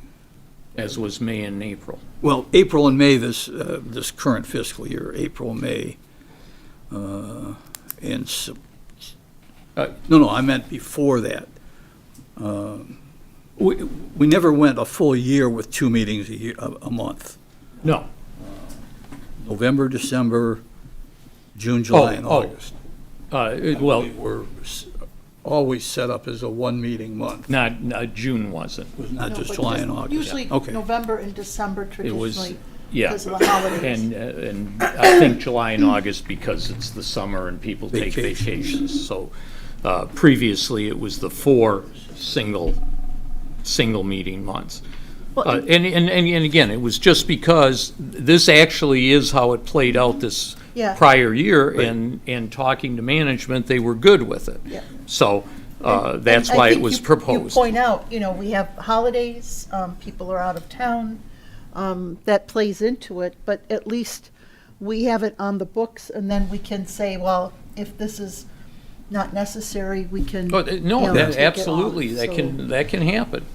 I mean, I wouldn't have a problem if this was changed to keep the July, August, November, December as 1 meeting. Add 2 meetings in the other 5 months that we're talking about. Cancelable without action items. If there's nothing to come before the board as far as an action item, then we can cancel it. So, okay. So did you say June, July, August, along with November, December? And November, December, and June, July, August is, You could add back in May, June, August, September, and October, and only add in 5 more meetings. well, April, May, September, October is what I would, April, May, September, October. maintain January, February, So it's March. January, February, and March we already have. Right. So you'd have 1, 2, 3, 4, 7 and 5? What do you guys think of that? I like the idea of having the combination of both what Uta and David have said. I've had, Jim, and I mean this with a tremendous amount of respect, I've had the privilege of working with you and David and Derek for the last 2+ years on various projects that have given me a lot of insight and education on how the township can benefit from things. And we meet regularly on Wednesday mornings, and I have found that to be just absolutely invaluable. I don't think that it is necessarily important that we have a business meeting every month for the sake of having a business meeting. I think there's much more to be learned during the study sessions. If we have something we have to look at, such as how do we fund various projects, I think a study session works well for that. I think that that is very, very important. The budget session, I had the privilege of sitting in on most of the meetings with the managers, and I learned a lot. I learned a lot from Ann. I learned a lot from Derek. I learned a lot from the managers, and I learned a lot from you and David and everybody else that was there. That was more important to me than sitting in a business meeting like we're doing now and going through the consent agenda and having 2 or 3 perhaps action items. I think you'll learn more during a study session, and I would like to see more of the study sessions. If we could do one of those a month and a business meeting once a month, then the 7 of us can get together and we can sit and discuss things. When Joe talks about what we've got going on with the police department, I think we all should be involved with that. It makes a better product. I think if there's something that comes up with the airport, just to pick on the airport or rec, let's sit down and talk about it. I like sitting down and bouncing ideas off of people as opposed to sitting and reviewing reports and going through the finances and things like that. That's part of what we do, but I think we can do that once a month. I like the idea of having a study session. And if something comes up from somebody out here in the audience, a member of the township comes in and says, hey, I think maybe we should do something differently with a particular project, roads, sewers, or something like that. Have you thought about that? Let's engage, let's talk. You used to have the meetings in the prior administration where you met with the public and Well, they came in. yeah, and those were on my own time. Exactly. I mean, as me as an individual, they were not a formal meeting. No, and that's my point. If Yeah. we're going to learn something, we should be able to do that at the study sessions Well, that make much more sense to me. Well, And that's good. study sessions are very important because of the fact that that's, when you bring an action item on something, we have discussion, but it's a limited discussion. That's not where that discussion should be. The bulk of your questions should be before. And study session is one place besides just going and talking to the people involved, the department involved. That's where it is. I want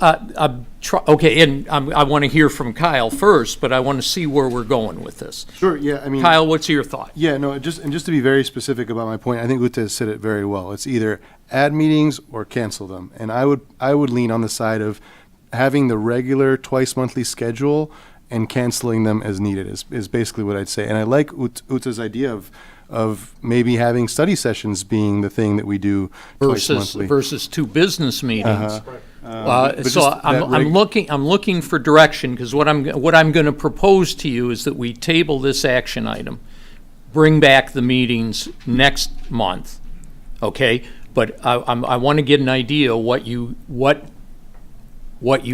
Yeah. Do you want, or do we, maybe the best way to do it would just say 2 meetings, and we can decide whether it's going to be a study whether it needs to be a study session versus a business session. That was my thought. And have that flexibility. That was my thought, yeah. Does that sound good? That sounds good. So, Do that now? well, Can we do that now, Jim? We'd have or to no, bring we that gotta wait back, till right? next- no, well,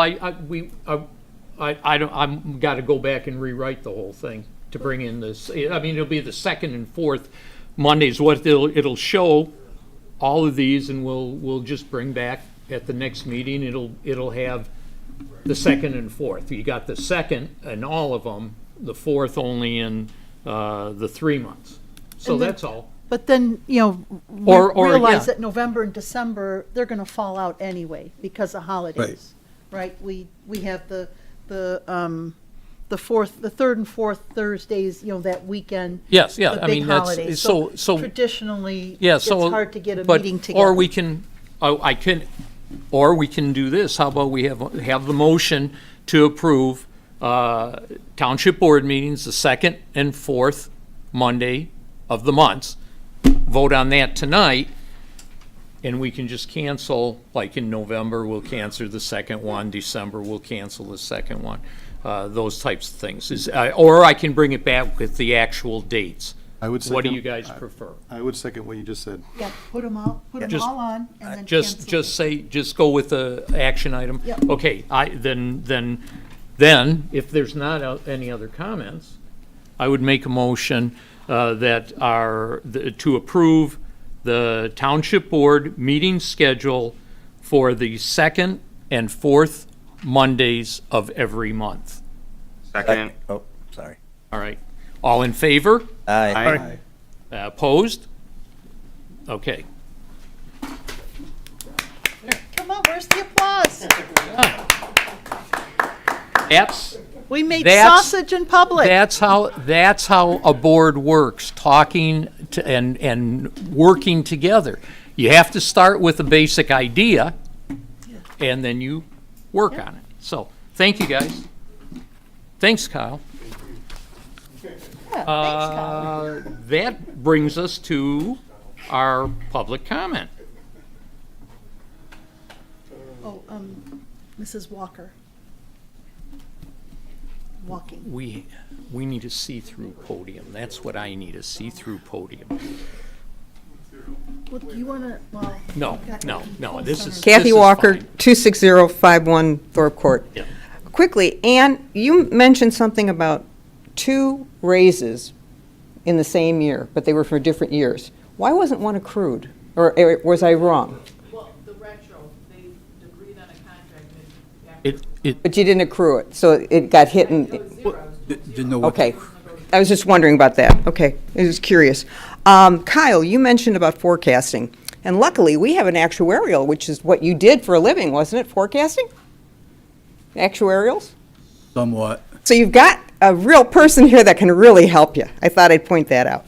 Thirdly, I'm very disappointed you didn't put the 12th person on, because I know I sound like a broken record, but if somebody dies, God forbid, because we don't get to them in time, I really hope you've got $750,000 sitting there.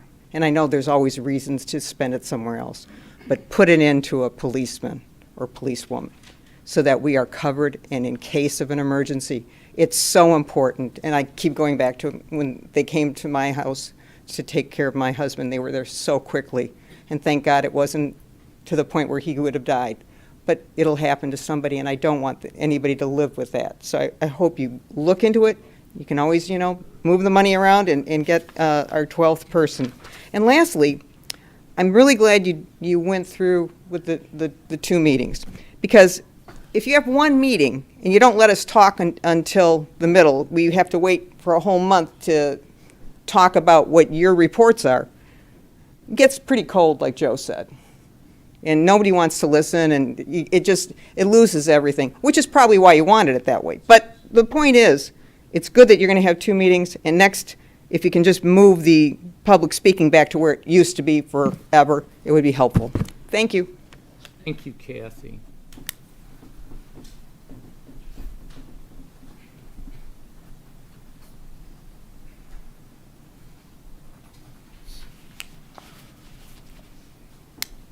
Kevin Flavin, Parke Lane. Is this working? How does that, there we go. So,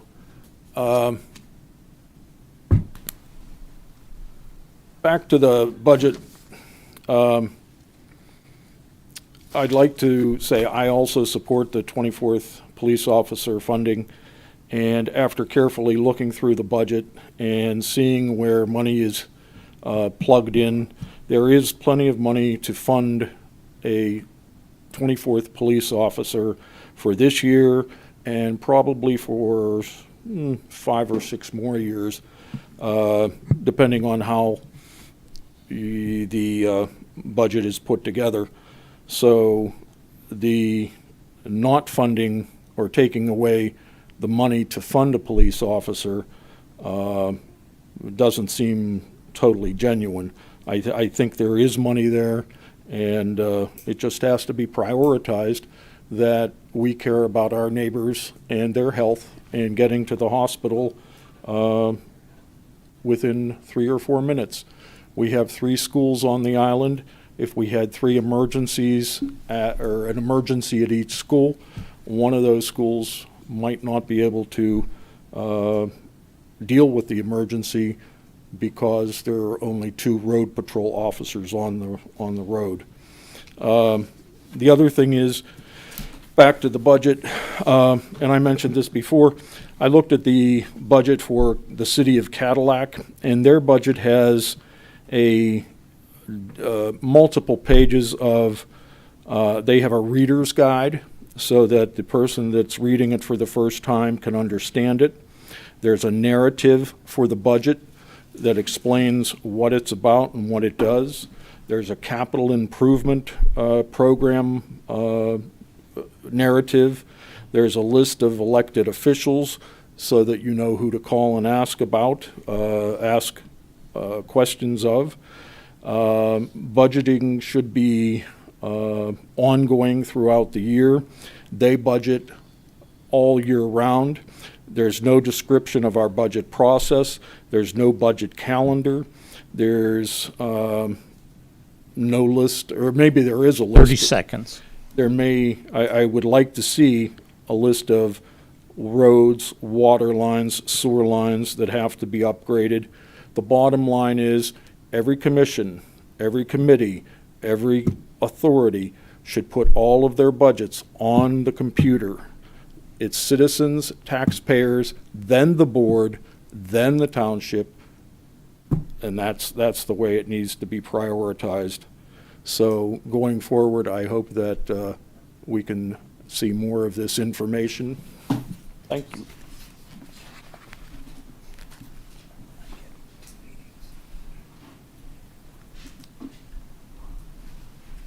Mr. Heil.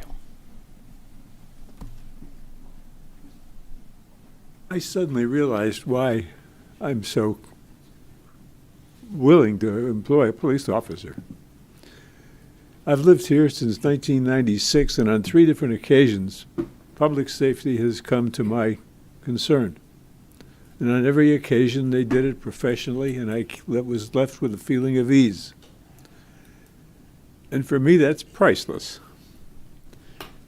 And what I'm trying to say is I don't know who would be the beneficiary of that. I wouldn't wish that they would have the need. But when we offer them something priceless, it's hard to put a value on it. What's priceless, Jim, is that they showed up and took care of you. I would hope that they would. Well, when you're finally in that tub, these guys do a darn good job, both police and fire, and you never forget it. And that's why I'm saying that. I just needed, because if Kathy hadn't mentioned that, you wouldn't see me like this. Thank you, Bill.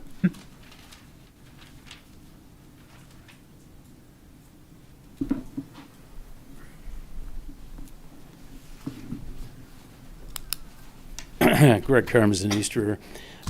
Just like to, again, commend the board. This was a great discussion on the action item on the 2 meetings per month, the decision that you came to. I think that was a good example of a board that, is functioning well and having a thoughtful discussion. And, I just say that the comments from a number of the trustees were, I think, very insightful and helpful in the discussion. It's good to see that kind of dialogue.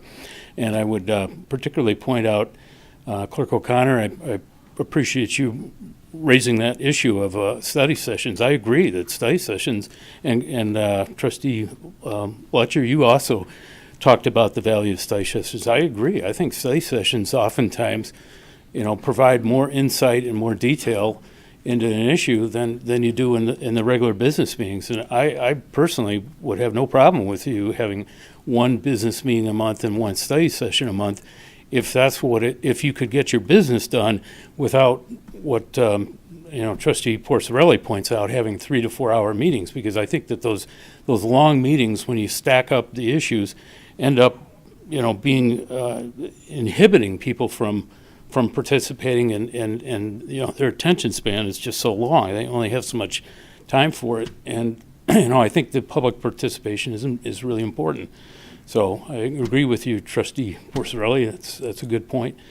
And getting to the budget presentation, it was in the vote tonight.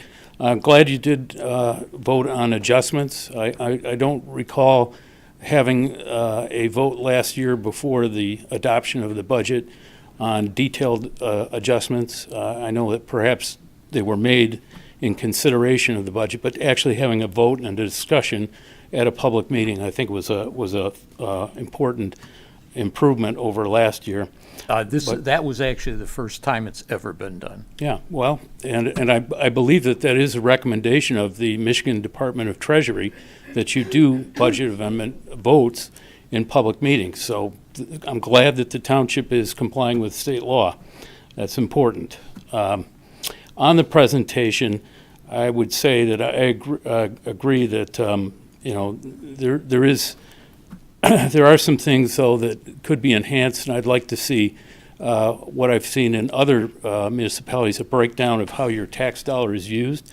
Now, there's a lot of focus on the general fund, which, of course, is oftentimes what gets the most attention. But when you look at your tax dollars and the tax revenue of the township, I believe that the budget, line item budget, and the detail on the millages shows that the collections of tax revenue are actually increased 11% this year. And I didn't see that in the presentation. I didn't see a breakdown of how a tax dollar is allocated to the various departments and activities of the township. And I think that, it's important that the public is educated about where their tax dollars are going and how it's being used. Because I think oftentimes they're pleasantly surprised, actually, to see how efficiently their money is being used. So just a suggestion about in the future, to help to educate, that we could perhaps have that. So, thank you. Thank you.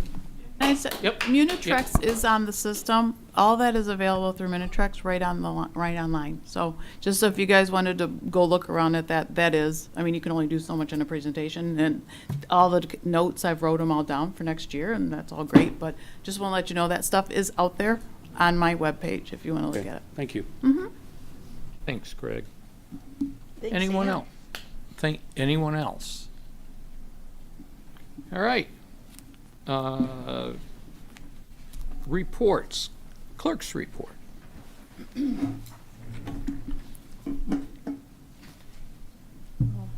We've got some residents leaving. I'll wait for just a second. First of all, Brian, do you have anything from the clerk's office? It's quiet time. Still doing passport acceptance and all that fun stuff. I sit as liaison, as Trustee Porcerelli pointed out, on the Fire Commission. This month we have moved our meeting to Thursday, March 23rd at 7:30 p.m. in here. We were unable to get a quorum together for our usual date on March 6th. I'm sorry? 22nd? I looked at my calendar wrong. Sorry. So it would be, is it Wednesday, the 22nd? Okay. I'm sorry. Let's start that one over again. Go back. The Fire Commission meeting has been moved to Wednesday, March 22nd at 7:30 here in this room. Again, we were unable to get a quorum together for our March 16th regular meeting. That is something we will be addressing at our March 22nd meeting. And we will come to the meeting on the 27th with a recommendation for a steady date that we can actually determine that we can make a quorum. I think it's important for people to know that. The Community Recreation Commission just met last week, but we have a meeting coming up on Thursday, April 6th at 6 o'clock in this room. Unless I got that date wrong, but I got that one right. We had a very interesting meeting this last period. The board members of JIRA came to present to the Community Recreation Commission. Due to the success of passing the school's bond proposal to expand the schools and the sports complexes, they'll be losing some fields. And they approached the Recreation Commission about speeding up the process of building some baseball fields. And so we had to do a little bit of Township 101 in the fact that the Recreation Commission doesn't just have money to build fields. And so JIRA and the the Recreation Commission and Derek, we're all going to work together to help Gyra come up with some fundraising opportunities to build their fields. Well, okay. I got a question for you. Uh-oh. First of all, these baseball fields have been talked about for years. And Gyra, I mean, the rec gives them the land. Yep. Gyra builds the fields. If they're not built, it's because of Gyra. Right. And they have been, I'll say, dragging their feet because the fields have been there. I mean, the land has been there for them to do it. They just haven't done it. I did not say this to start a melee with Gyra. So why we would get involved with their business, I don't know. No, we're partnering because we want to make some things happen, and we can advise on our ordinances, on planning. We can help them understand what their limitations are with fundraising, what they can and cannot do on, say, a rec field. And so that is what, maybe that'll be a study session in the future, right? But again, it's the community organizations working together with the board to make a project happen for the kids in the community. So that is the reason I brought it up, is to let people know that this is a project that is in the works. And I think that's it. That's it? That's it. Thank you, Buddha. David? Thank you. For the month of February, the township had a total of $18,900,000 invested in appropriate accounts, and those funds generated a total interest of $51,600 at an average rate of 2.9%. And as always, the February investment report is on the groseile.com under the treasurer's page.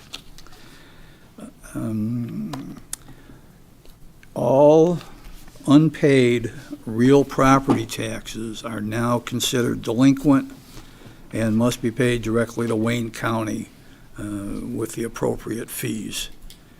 And Wayne County there has an online payment link, waynecounty.com/PTA. And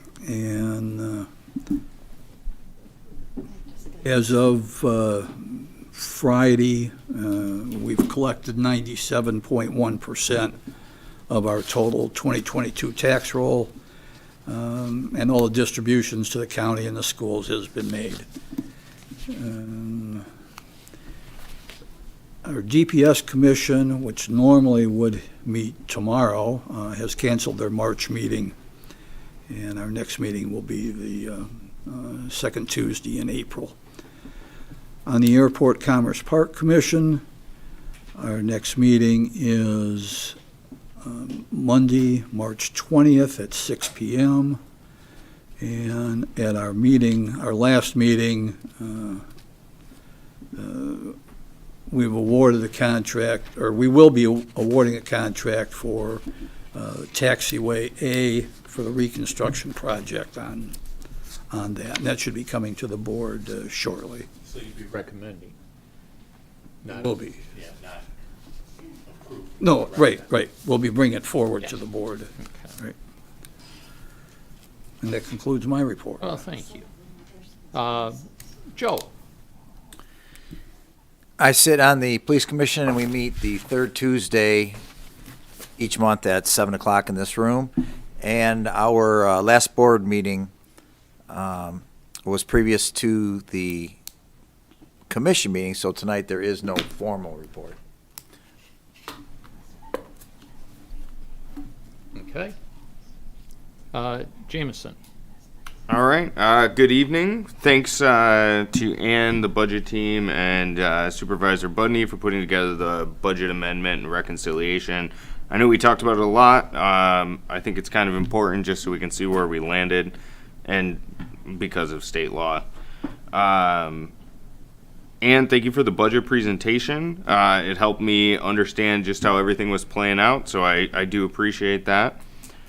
And I'm happy we were able to get somewhere with the 2 meetings a month. I think it's important. So I sit on the Zoning Board of Appeals. We'll be meeting on the well, we're not scheduled to meet yet, but we would meet on the 28th of February if we do meet. Several months ago, I brought an effort forward to the Planning Commission to amend our ordinance on boat and RV storage. Presently, it pretty much prohibits a boat or RV from being in your driveway at all, under any circumstance. It's not enforced in a draconian fashion, but it is a hassle for some people. So several residents have reached out to me recently about that, so I might revitalize that effort. And maybe I'll get a hold of you about it, Kyle. And then I also sit on the Bicycle and Pedestrian Advisory Committee. We'll be meeting the 16th, which is this Thursday. I think we've made some great headway on the Gibraltar Bay connector. I met with Derek and Kyle to talk about that earlier today. And what that is a potential project to relocate the fence line on the west side of the road over here on East River where it turns right off Grow. And what we would do is move it west far enough to put it on the other side of the little gravel throughway there adjacent to the roadway. And what that would do is create a path that attaches to the Meridian bike path and the Grow bike path to be able to access the Gibraltar Bay nature area. So I think that's a really great project. I think that's a cool area, and if the kids can get there on their bikes, they'd probably get some use out of it. So, and that concludes my report. Thank you, Jameson. Carl. I have the pleasure of sitting on Greenway's Open Space Committee, and we have tentatively scheduled a Dump the Junk, Find the Treasure for Saturday, May 6th, rain or shine, same location down at the DPS offices on Grow Road. We are going to be working out the details with Donna Deppa as well as John Keim. Donna being the person who has been monitoring, pretty much putting the project together from a technical standpoint, finances, making sure we have everything advertised. John Keim, who actually brings the muscle and the equipment together to make this thing work. We anticipate, again, rain or shine, Saturday, May 6th. Last year, we were able to take some of the treasures, those things that were gently used, and included those in the sale for the annual or biannual rummage sale. And that was done over at the Episcopal Church. This year we have a church from City of Detroit with a minister. She's a terrific lady. She's done this before for us. We've been able to meet her schedule, so she's going to bring a truck down and take those same items. And they can use those for families that need a lift, need a helping hand, need a boost. So we're looking forward to that. Rain or shine, Saturday, May 6th. Tentatively scheduled, and we also meet on the first Tuesday of the month, 7 p.m. in this room. That is the Merle Solomon Room. And that concludes my report. Thank you, Carl. Kyle. Thank you. I sit on the Planning Commission. It met earlier this month to appoint chairs, do meeting schedules, and what was, I thought, the most exciting was Ross Quero brought the Michigan Economic Development Corporation to give a presentation on support that can be offered to us in a master planning process. So they gave a good presentation. The Planning Commission asked questions. I was excited about that, and I know you all have heard me talk about the master plan. So I was just excited about that in general. The Planning Commission is also set to meet again on April 3rd, 7 p.m. I will not be present, but I believe there will be a quorum there, and I have full faith in the Planning Commission's ability while I'm out that day. They will be discussing, if I'm understanding correctly, a special use permit for a possible dog daycare here in the Airport Commerce area, which I think of course, I will follow the Planning Commission's recommendation. But anyway, I'm just excited that's being proposed and that's going forward. And I might ask that may be put on the agenda following that, just in case that is passed. So I'll let you all know about that. If it's not passed, of course, we can strike it from the agenda. But yeah, that's it for the Planning Commission. On everything else, again, just This is my first budget process that I've been through. It's something that I've been asking questions about since I first joined the board. It's been, like I said, pretty. I think I like to see the whole process. I think it was really well done on a lot of different ways. Things that I always try to remember what it was like to watch these meetings from the outside. I never showed up for a board study session on budget just because it felt like it was so long and I didn't feel like I'd be able to penetrate it. I heard some of the feedback that it was still hard to follow from the public, but the fact that we had it out there in public I thought was really good. I will say, having looked at the numbers very closely and seeing the budget adjustment, which all was in our board packet, that all the numbers are out there now that I know for everyone to see, and I'm very happy to walk through those numbers with anyone. I think I understand them pretty well now. There's specifics that I have questions about. There's specific things that I know I want to look into more. Not just on police, which I know others have raised, but just really all different areas. But I know that there will be opportunities to do that as different things come forward that I'll be speaking about. I know we still have $700,000 in COVID money that we have to discuss. That's going to be an opportunity to talk through priorities. So those are times to do it. Like budgeting, this is a once a year thing we did right now, but that happens all year round. So I know I welcome feedback on our budgets all year round. And again, I mean, I know there are differences, but I really see a lot of goodwill all around here on everyone working on these issues, and I'm grateful for that. Everyone here cares about this township and making sure that we're able to do what we need to do. There are differences of opinion. Some folks don't have the trust needed maybe to work together, but overall I'm seeing some pretty cool things happen, including the televising of these meetings. Thank you, Jim, for hearing my feedback on the meeting stuff tonight. So I'll continue to build on that as we continue to build on that. I don't know. I feel like we're doing productive things and working not just for the people in this room, but for the public in general. So I'm grateful for that. I will conclude my report there. Thank you. Thank you. Thank you. Mr. Chair, can I say something? Yes.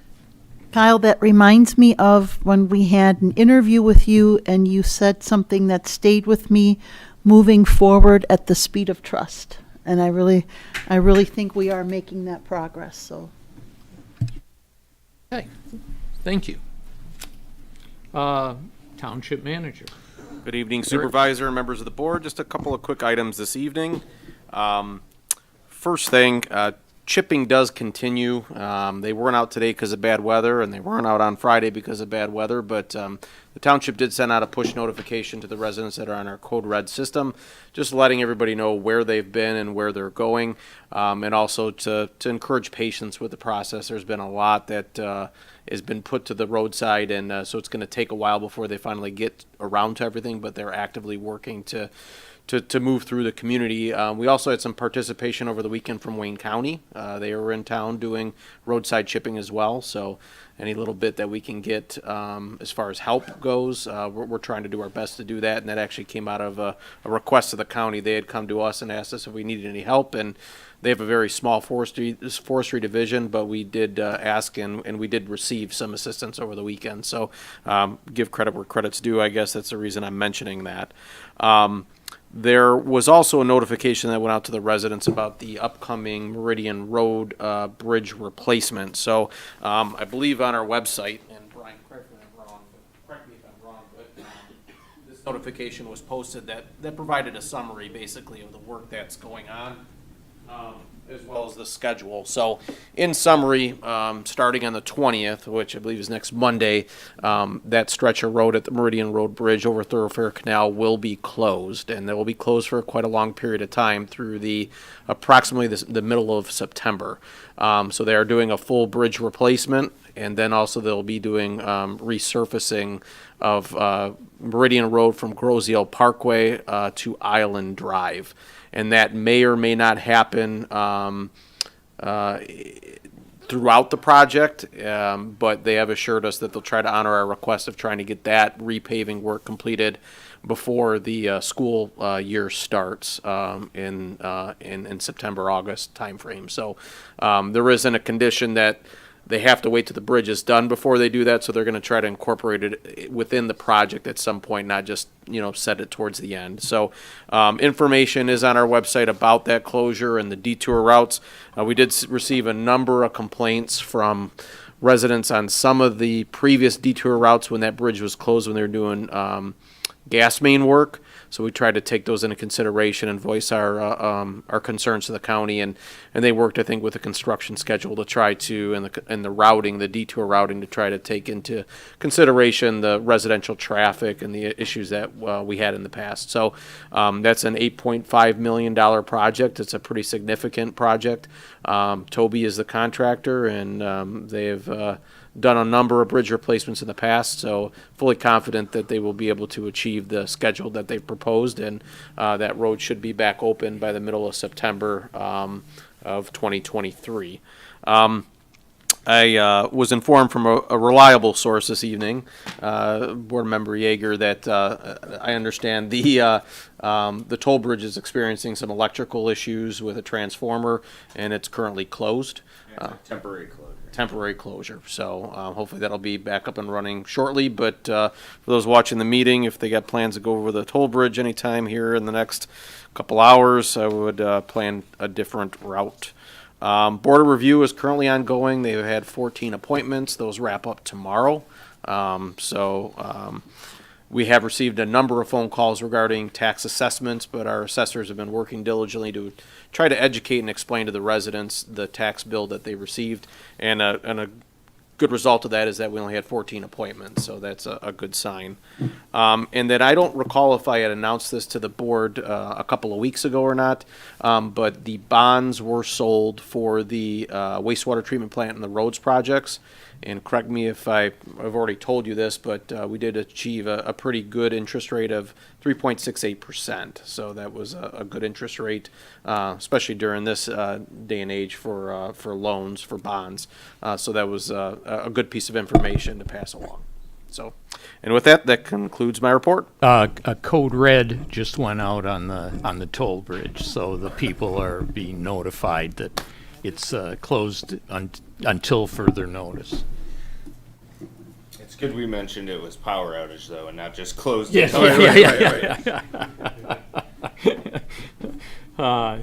Thank you, Derek. You stole a lot of the things that I was going to talk about. Did you go over the route for the closure? I did not, no. I mean, it's posted on our website, but yeah, I didn't speak to the detail of it. Yeah, I believe it's basically going to be, if you're coming down Meridian heading north, it'll be down Parkway to East River to Ferry, up Ferry to back onto Meridian.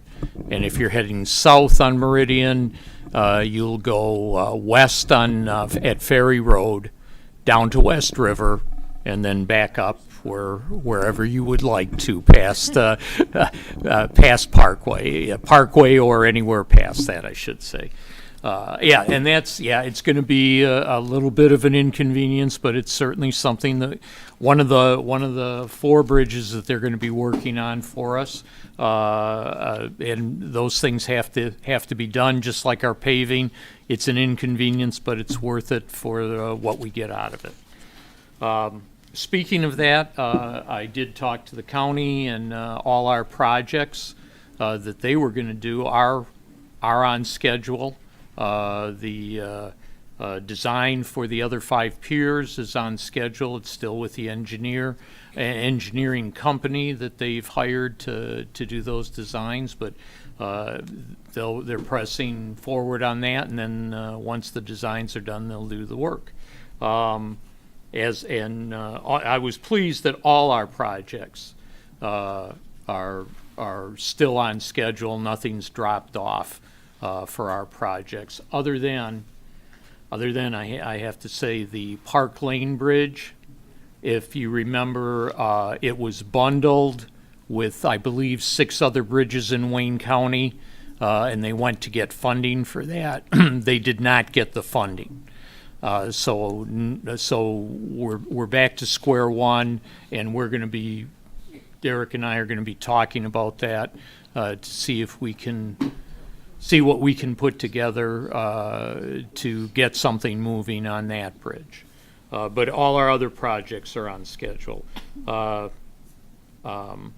As some of you may know, we are looking for our new fire chief.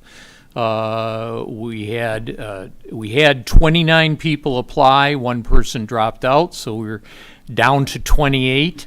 The subcommittee that are going to be doing the interviews have narrowed that down to 6, and those interviews will start next week, the week of the 20th. Actually, the 21st and 22nd, I believe. Yep, those will take place. So we're moving on that. I do have to say, based on comments made today, one being that we were taking away funding. We took no funding away from anybody. In fact, the police department got everything that they asked for, and that is how the process works. Those department heads come to us, tell us that what they want. Police got everything they wanted, as did pretty much everybody else. But that's how it's done. We don't do the department's budget. They do their budget and bring it to us. But aside from that, as to the issue that was brought up, we are working on that. Joe and the chair of the police commission and Derek and I are working on that. So, the officer, yes. So that in light of, it's much bigger than that, but it would include that officer.